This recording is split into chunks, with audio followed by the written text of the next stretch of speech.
This is today's cyber news for November 4th, 2025.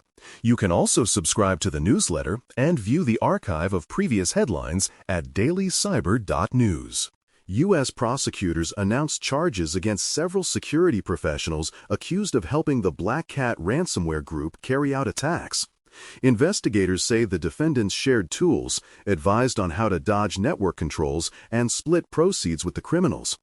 The case ties chat logs, cryptocurrency wallets, and operational artifacts to intrusions at hospitals and manufacturers. Authorities say arrests have been made and the investigation is ongoing. Conduent confirmed a January breach that exposed personal data for more than 10 million people connected to public sector and healthcare services. The company says the incident involved a third-party system and included names, contact information, and some identifiers. Notifications are underway as forensics continue to narrow which programs and states were affected. The firm reports regulators have been informed and remediation steps are in progress. Researchers detailed an espionage campaign they call Operation Skycloak that prioritizes stealth and persistence in sensitive networks.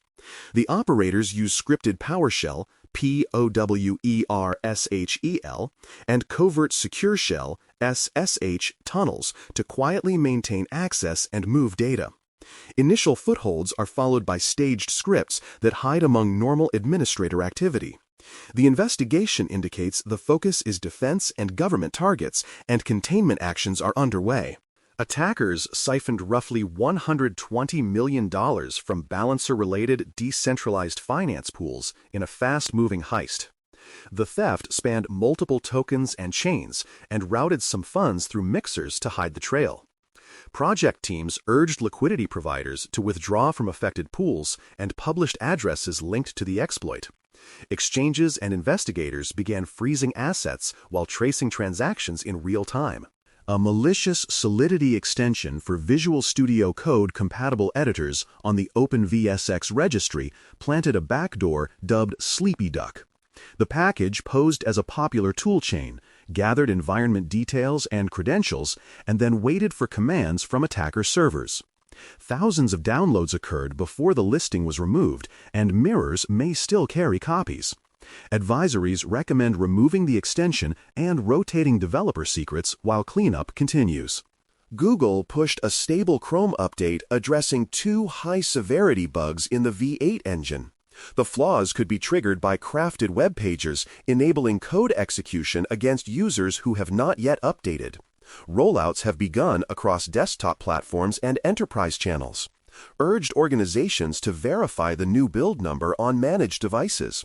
Administrators report automatic updates are progressing with manual installs available for lagging fleets. A sprawling ghost network on YouTube used thousands of tutorial-style videos to funnel viewers to information-stealing malware. Operators dressed up cracked software guides and optimizer tips, then redirected clicks to booby-trapped downloads hosted off-platform. The scheme ran for months before a coordinated takedown removed channels and blocked many of the links that sustained the campaign.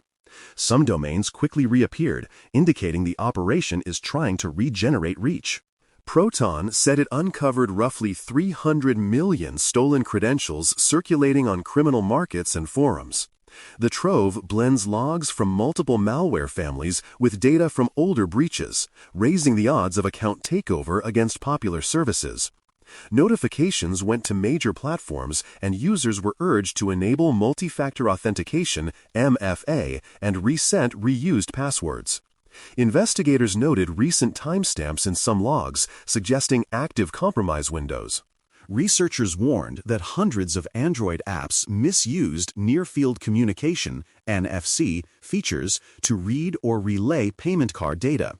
Several families masqueraded as wallet helpers and utilities while requesting broad device permissions and phoning home to attacker servers. Removals began in official stores, but sideload sites continued to host risky variants that can skim details during taps. Payment networks issued general guidance and urged users to stick to trusted apps. A refreshed bank-bot mobile Trojan spread through lookalike apps that imitate local banks and delivery services in Indonesia. Once installed, it overlays login screens, intercepts one-time passcodes, and siphons contact lists to fuel new waves of messages. Distribution relied on smishing links and third-party app stores, which helped the campaign bypass official protections. Financial institutions reported account drain cases and warned customers to avoid unofficial downloads. Google released a stable update to Chrome that fixes 2 high-severity bugs in the V8 JavaScript engine. Attackers could trigger the flaws with crafted pages, creating risk of drive-by compromise for users who have not updated. Enterprises received coordinated releases across desktop platforms, and automatic updates have started to roll out widely. Administrators are urged to confirm the new build version is installed on managed devices.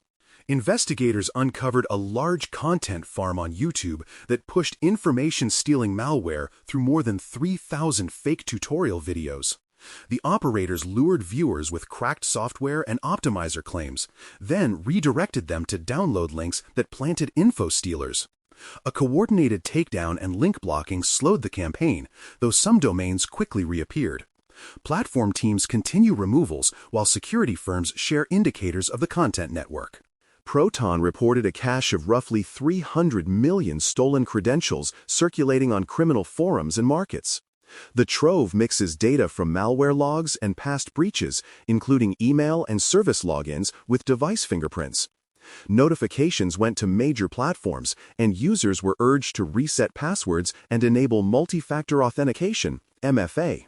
Some entries carried recent timestamps, signaling ongoing account takeover risk. Researchers identified hundreds of Android apps that misuse near-field communication, NFC, to read or relay payment data in risky ways.